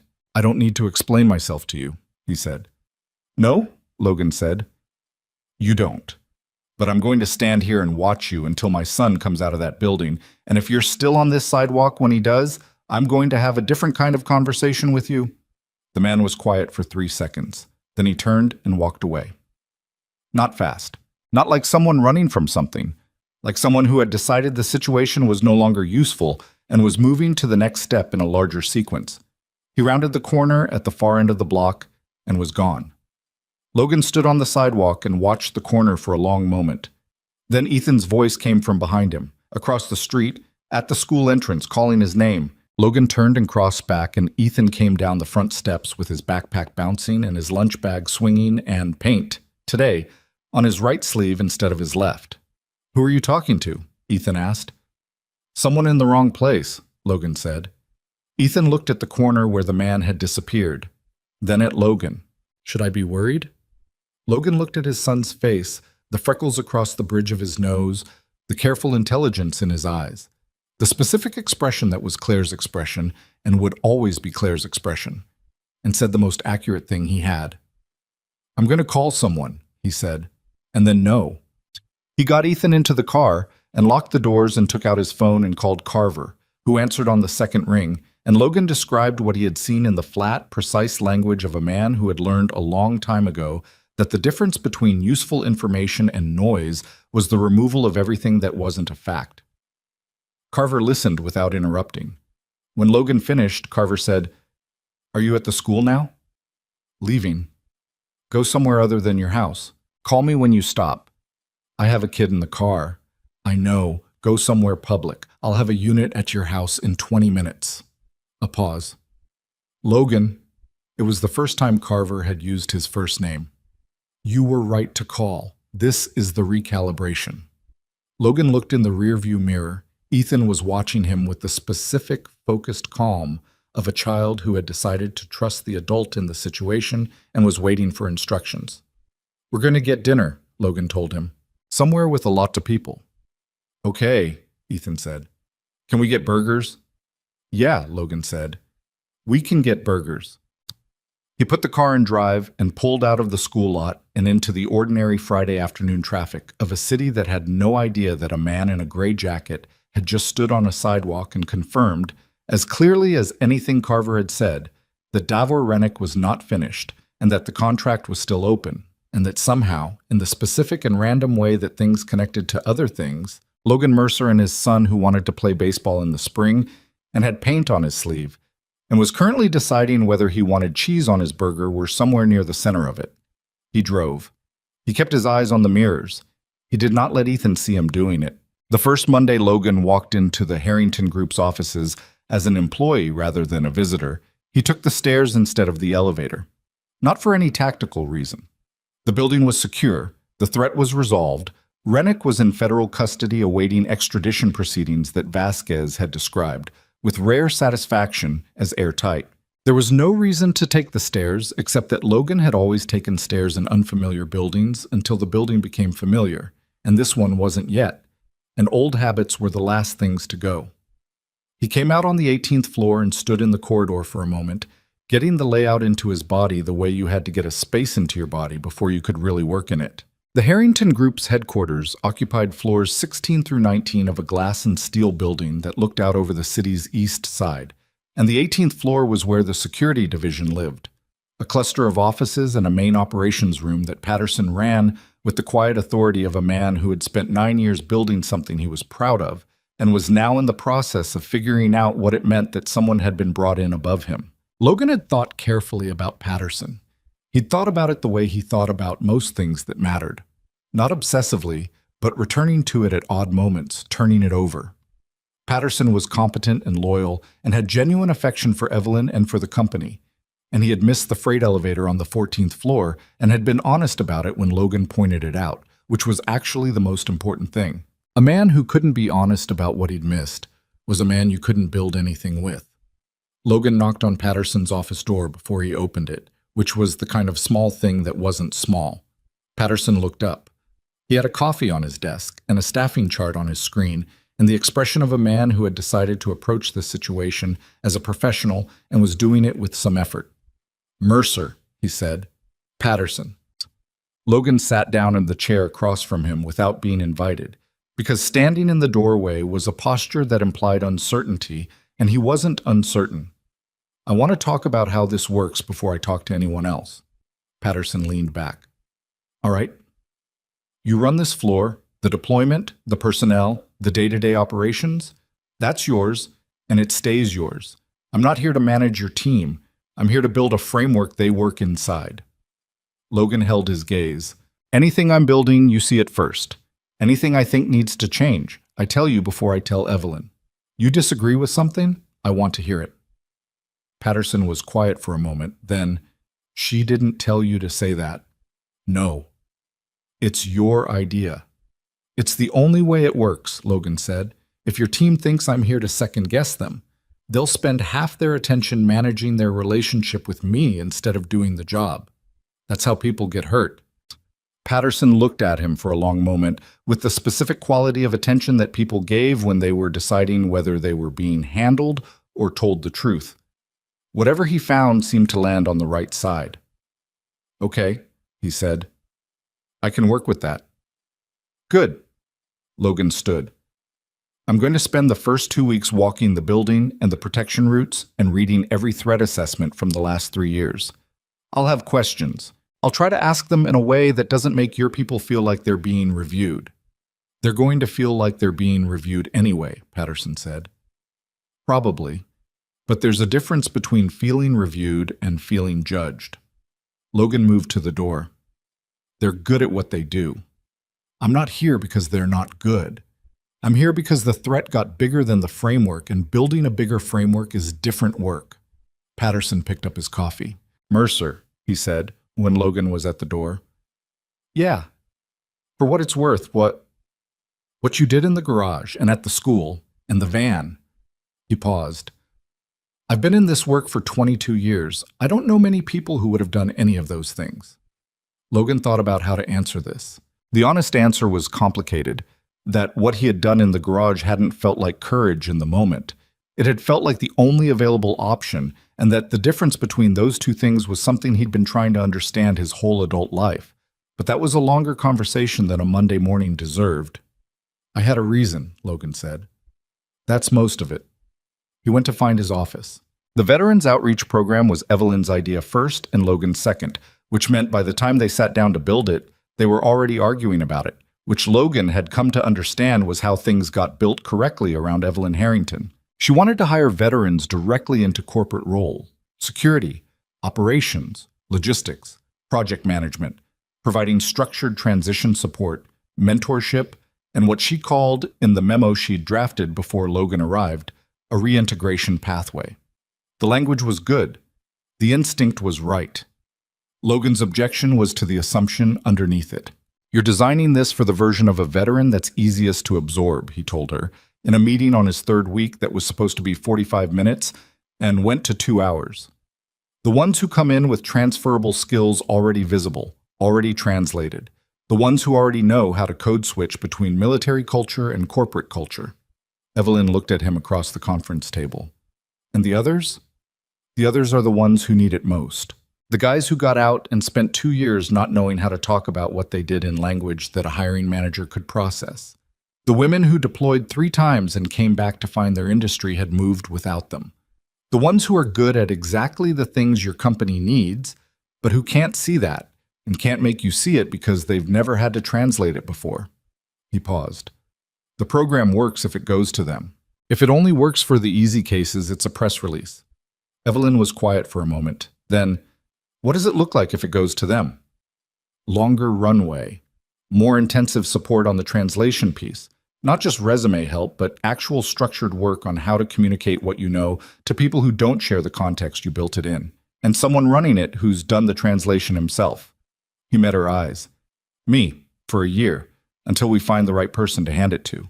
Someone who came from where these people came from and built something on the other side."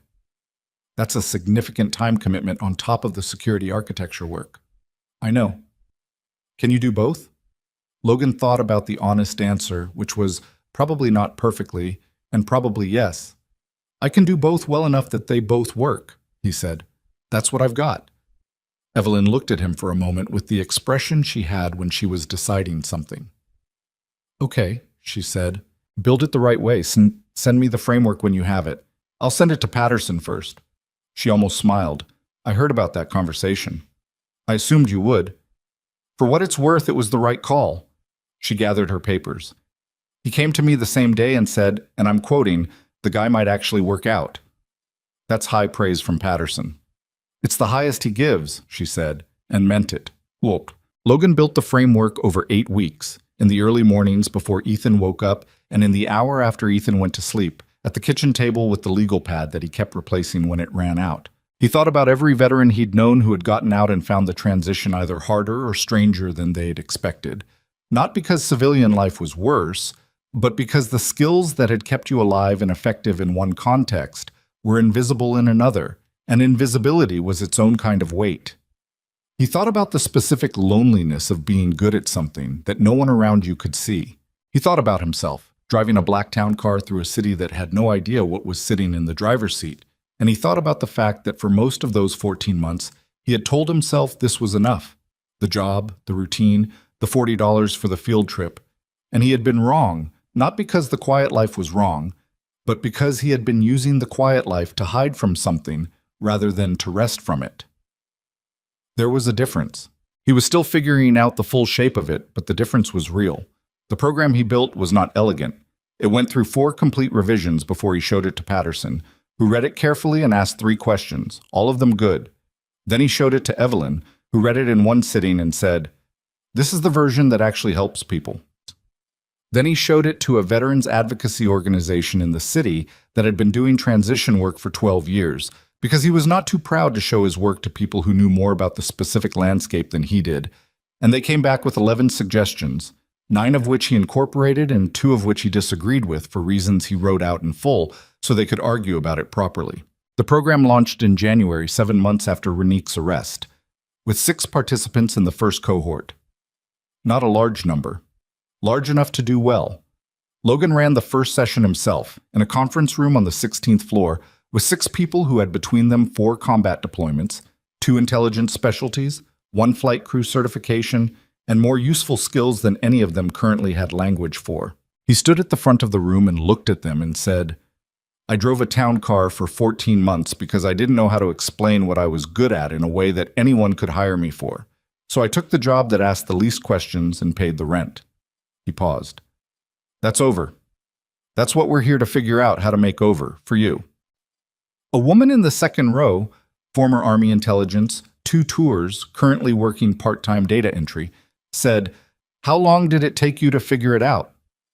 Logan thought about the parking garage, about a rolling cart and a supply room, and a man in a gray jacket on a school sidewalk, about Ethan handing him tools in a garage on a Saturday morning while Evelyn knocked on the door. I had some help, he said, and it took longer than it should have. That's also what we're here for. Carver came by the office in February with a folder and a look on his face that meant the folder contained something that had taken a while to put together. He sat across from Logan in Logan's office, small, functional, a window that looked at the building across the street rather than the city view that the senior staff had, which Logan had specifically requested because the city view felt like a reward he hadn't earned yet, and opened the folder. Renique's extradition is complete, Carver said. He'll be tried here. The federal prosecutor has 3 charges that will stick and 4 more that might. Vasquez said to tell you she thinks it's solid. Good. The consortium behind the contract. 3 of the beneficial owners have been identified. 2 are cooperating with investigators in exchange for reduced exposure. The 3rd is contesting jurisdiction, which is going to take a while, but the prosecutor says the case doesn't depend on him. Carver paused. The offer to purchase Harrington's technology division is not coming back. The legal exposure killed the appetite. Logan nodded. Carver closed the folder but didn't put it away. There's one more thing. The man from the school. The one you described as possibly matching a photograph. He set a single page on the desk, face down. We found him. He's been cooperating since November. Low level, a driver, and a watcher for Rennick's network. No direct participation in any violence. He paused. He has a nephew. Real one. 7 years old, lives in Queens. Not enrolled at Ethan's school, as far as we can tell. He was just standing there. Logan looked at the page, still face down. He was doing his job. Yes. And his job happened to be outside a school. Yes. Carver looked at him. I'm not asking you to feel differently about what you did. You made the right call. I'm just filling in the picture. Logan picked up the page and looked at it. A photograph. Surveillance quality. The man from the school in a different context. Outside a building, hands in pockets, the same quality of careful stillness. He looked at it for a moment and then set it down. People do bad things for complicated reasons, Logan said. That doesn't make the bad things less bad. No, Carver said. But it changes how you think about what you're dealing with. He looked at the window. Rennick built his operation out of people who needed money or owed debts or were afraid of something. That's not unusual. That's how most of these things work. He paused. The program we're building here, some of the people we're going to lose to this kind of work are people who got out without a soft landing and ended up where the money was and the questions were few. Carver was quiet for a moment. You're thinking about recruitment. I'm thinking about the pipeline, Logan said. Rennick didn't find those people at a job fair. He found them in the gap between what they were worth and what anyone was offering them. He looked at Carver. The program addresses one end of that. Someone needs to think about the other end. That's a bigger conversation than one company's outreach program. I know. Logan leaned back. I'm not solving it this year, but I'm thinking about it. Carver picked up his folder and stood. At the door he paused, the way he always did, which Logan had come to understand was not hesitation, but punctuation. The man saved things for doorways. You ever miss driving? He said. Logan thought about it honestly. Sometimes, he said, there was something clean about it. You knew what the job was. And now? Now I know what the job is too, Logan said. It's just bigger. Carver nodded once, satisfied by this in the way he was satisfied by things that were true without being tidy, and left. In March, Ethan turned 9. He had asked for a baseball glove, a real one, not a starter glove, one that required breaking in, which he had researched with the thoroughness he brought to things he cared about, and which he presented to Logan as a specific model number and brand in a way that left no interpretive room. Logan bought it. Ethan spent 2 weeks sleeping with it under his mattress, which was apparently a real technique and not something Ethan had invented, and by the time the season started, it had the beginning of a shape. The birthday itself was small. 3 friends from school, a cake that Logan made from a box because he was honest about his limitations, and Mrs. Cabrera, who came over with empanadas and stayed for 2 hours, and told a story about her own son's 9th birthday that made Ethan laugh until he had to put down his fork. Evelyn sent a card, handwritten, which said, "Happy birthday, Ethan. I hear Neptune is the right size." Ethan read it twice and then put it on the shelf next to the solar system model, which Logan noticed and didn't comment on. That night, after the friends had gone home and Mrs. Cabrera had gone home and the cake was mostly gone, Ethan sat at the kitchen table with the new glove on his left hand and worked the pocket with his right fist, the repetitive breaking in motion, and said, "Dad?" "Yeah." "Do you think Mom would have liked all of this, the new job and everything?" Logan was washing the cake pan and the question arrived the way Ethan's question sometimes did, without preamble, direct to the center of the thing. He stood at the sink for a moment before answering. "Yes," he said. "She would have liked that it made sense. She had a thing about... She wanted things to make sense, for the pieces to connect." He paused. "For a long time after she died, I don't think the pieces connected very well. I was just getting through." "I know," Ethan said, in the matter-of-fact tone of a child who had watched this and had his own memories of it. "The job at the hotel was getting through," Logan said. "This is different." Ethan worked the glove pocket. "What's different about it?" Logan thought about how to answer this in a way that was true and that a 9-year-old could hold. "The hotel job, I did it because it was safe, and I needed safe," he he said. The new job. I do it because it's the thing I know how to do, and it actually helps people. Those are different reasons. Ethan considered this. Like the difference between eating because you're scared you'll be hungry later and eating because the food is good. Logan looked at his son. Exactly like that. I thought of that myself, Ethan said with modest accuracy. I know you did. Ethan put the glove on the table and looked at it. I think Mom would have liked Evelyn, he said. She liked people who said what they meant. She did, Logan said. Evelyn does that. She does. Ethan picked the glove back up. Okay, he said, which was his way of closing a chapter of conversation, the signal that he had what he needed and was ready to move on. And Logan had learned over 9 years that okay from Ethan was not dismissal, but completion. He finished washing the pan. The kitchen was quiet and warm, and outside the window the March night was doing what March nights did, somewhere between winter and not, the cold still present but with a different quality, the suggestion rather than the certainty of something coming. The first cohort finished the program in April, the same month the baseball season started, which meant there were 2 Saturdays where Logan was in 2 places at once, in the way that life sometimes arranged itself. A program session in the morning, a baseball game in the afternoon, the hours between them on the highway with the radio on, and the city moving past the windows. Of the 6 participants in the first cohort, 4 had accepted positions with companies that the program had partnered with. 1 was still deciding between 2 offers. 1 had decided she wanted to start her own company and needed 6 more months to build the foundation, which Logan thought was the best possible outcome, even if it didn't show in the placement numbers. He wrote this in his report to Evelyn and noted that placement numbers were the wrong metric for what they were trying to do, and that a better metric was whether participants left the program understanding their own value clearly enough to make real choices rather than default choices. Evelyn read the report and sent back 2 words. Agreed. Continue. Patterson read it too because Logan sent it to Patterson first, and Patterson sent back a longer response that included 3 suggestions for operational improvements and ended with, the woman who's starting her own company, if she needs security consulting clients, send her my way. Logan read this and thought that Patterson had turned out to be exactly the person he'd hoped Patterson would be, which was not a surprise but was a relief. The day Rennick's trial began, Logan didn't go. He could have. Vasquez had called and told him he wasn't required to attend but was welcome, and the prosecutor had said his deposition would be entered as testimony and he wouldn't need to appear unless the defense made a specific motion. No motion was made. Logan was at work on the morning the trial opened, walking a new protection route with 2 of Patterson's team members, discussing sight lines and transition points in the specific language of people who had made this their fluency. He heard about the opening day from Carver, who texted 2 words. Strong start. Logan sent back a thumbs up and kept walking.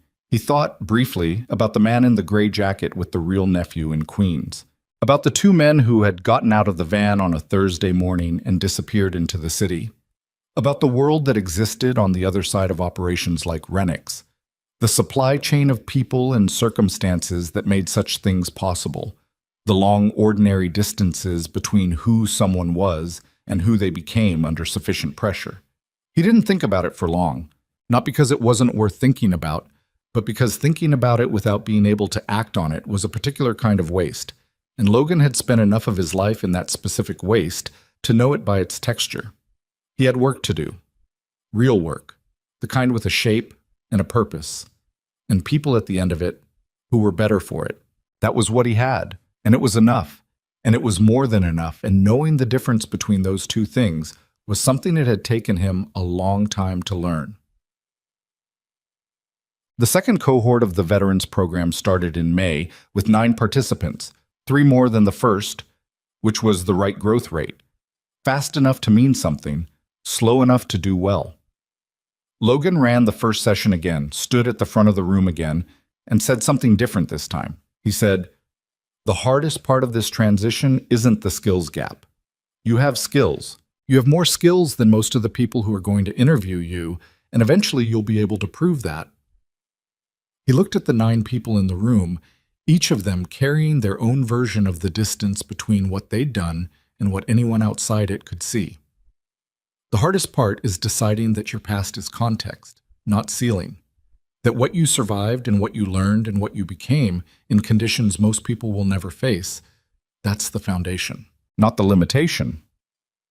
A man in the back row, former Marine logistics specialist, had been driving delivery trucks for 2 years and was quietly furious about it in the way that competent people were furious when their competence went unrecognized, said, "How do you decide that? How do you actually make that switch?" Logan thought about a parking garage, about a door with a 4-knock pattern, about a boy who wouldn't open it for anyone, not even the president. "You find the thing you're protecting," he said, "and then you build toward it instead of away from something else."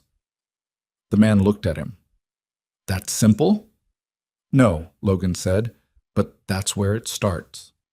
Summer came in the way summers did in the city.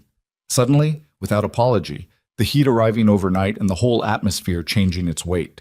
Ethan finished 3rd grade with grades that were good and a reading level that was 2 years ahead, and a baseball season that had ended with his team in 2nd place, which he handled with the equanimity of a child who had decided 2nd place was an accurate result given the evidence. On the last Saturday of June, Logan was in his backyard with Ethan, who was throwing a baseball against the rebounder net he'd asked for as an end-of-season present, and which Logan had assembled over 2 evenings with a level of profanity that he'd kept mostly internal.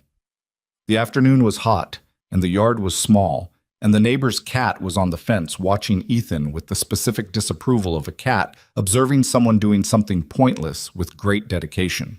Evelyn came through the gate at 3 o'clock. She had started doing this occasionally, not often enough to be a pattern exactly, but enough that it didn't surprise anyone. She came when there was no agenda, without the structure of an office meeting or a security concern or anything that needed to be decided. And she sat in the one lawn chair that didn't wobble and drank whatever Logan had. Cold, and watched Ethan do whatever Ethan was doing with the quality of attention of someone who was genuinely interested in what a 9-year-old did with a Saturday afternoon. Logan had thought about this several times and hadn't put a name on it, because putting a name on things that were still forming seemed like the kind of interference that changed the thing you were observing. Whatever it was careful and honest and not uncomplicated, and those 3 qualities together were, in Logan's experience, the beginning of most things worth having. Ethan threw the ball, caught the return, threw it again. The cat on the fence flicked its tail. "He's gotten better," Evelyn said. "He works at things," Logan said. "He gets that from you. He gets it from his mother." She was quiet for a moment. "What was she like?" Logan looked at his son, the freckles and the assessment face and the careful attention he brought to the rebounder as if it were a problem to be solved. "Honest," he said. "Direct. She didn't let things slide because letting things slide was easier. She thought that was disrespectful to the person and to the situation." He paused. "She was also funny in a way that snuck up on you. You'd be in the middle of a serious conversation, and she'd say one thing, and you'd be done." Evelyn smiled at this, a real one, not the controlled professional version. "Ethan has that." "I know." The ball hit the rebounder and came back, and Ethan caught it and turned to look at them. "You're talking about Mom," he said, with the directness of a child who had decided this was a fact rather than a sensitive inference. "Yes," Logan said. Ethan looked at Evelyn. "He doesn't do it very much, but when he does, it's okay." He turned back to the rebounder. "She would have liked you," he said to Evelyn, with his back to them in the offhand tone of someone delivering information that had been settled for a while. "He said so." Logan looked at the sky for a moment. Evelyn looked at her drink. The cat on the fence, apparently satisfied with what it had observed, stepped off and disappeared. There were things Logan knew about what happened next and things he didn't, and he had come to understand that this was the permanent condition of a life lived honestly. You built what you could build. You protected what needed protecting. You showed up for the people who counted on you, and you tried, imperfectly and sometimes late and occasionally sideways, to be the version of yourself that was worth the effort. He had spent 6 years managing the distance between who he was and who he was willing to let anyone see, and he understood now that the distance had cost him things he hadn't fully inventoried yet, that the quiet life had been real and necessary, and also, underneath it, a form of waiting for permission to be more than careful. The permission had come from a parking garage, of all places. From a rolling cart and a supply room and a 4-knock pattern on a door. from a boy who wouldn't open it for anyone, not even under pressure, because his father had said so, and his father's word was the fixed point around which his world was organized. Logan did not take this lightly. He never had. But he understood it differently now. Not as a weight to carry, but as a direction to move in. Not as a past to survive, but as a foundation to build from. He was 37 years old. He had a job that made sense, and a team that worked, and a program that was helping people find their footing on the other side of something hard. He had a 9-year-old who was going to keep growing into himself in ways Logan would not always see coming and would try to be ready for anyway. He had, sitting in the lawn chair that didn't wobble, a person who came through the gate without an agenda on a Saturday afternoon, and who looked at his son like he was interesting and who said true things in the undecorated way that Logan had come to recognize as its own kind of fluency. He was not, by any measure, he would have accepted 6 years ago, a whole person yet. But he was further along than he'd been, further along than he'd sometimes believed was possible, in the long, quiet years of the town car and the $40 and the peanut butter sandwiches and the Oreos correctly counted and sometimes not. Ethan threw the ball again. The rebounder sent it back. He caught it cleanly, adjusted his grip, and threw again without stopping. The repetition of someone building something through accumulation, one throw at a time, refusing to rush the process because the process was the point. Logan watched his son and thought, yes, that's exactly it. That's exactly what it looks like. You didn't arrive at a life. You showed up for it day after day, imperfectly and honestly, and with whatever you had that day, which was sometimes a lot and sometimes barely enough, and occasionally, on the rare days that you recognized only in retrospect, exactly what was needed. He had been a SEAL and a widower and a chauffeur, and a man who walked across a parking garage in a black undershirt because there was no one else to do it, and he couldn't stand by while people got hurt. He was now a security director and a program builder, and a father who made birthday cakes from boxes, and assembled rebounders with internal profanity, and drove to baseball games and watched his son work on his batting with the patient, relentless focus of someone who intended to get better. All of those things were true at once. None of them canceled the others. This was, he had decided, what it meant to be a person. Not the version you constructed for safety or for simplicity or for the years when simplicity was what you could afford, but the full version, complicated and ongoing and never quite finished, always in the middle of becoming whatever came next. The afternoon moved through its hours. The ball hit the rebounder, came back, was caught, and the day was ordinary and irreplaceable, which was, Logan had finally learned, the only kind of day worth building a life from.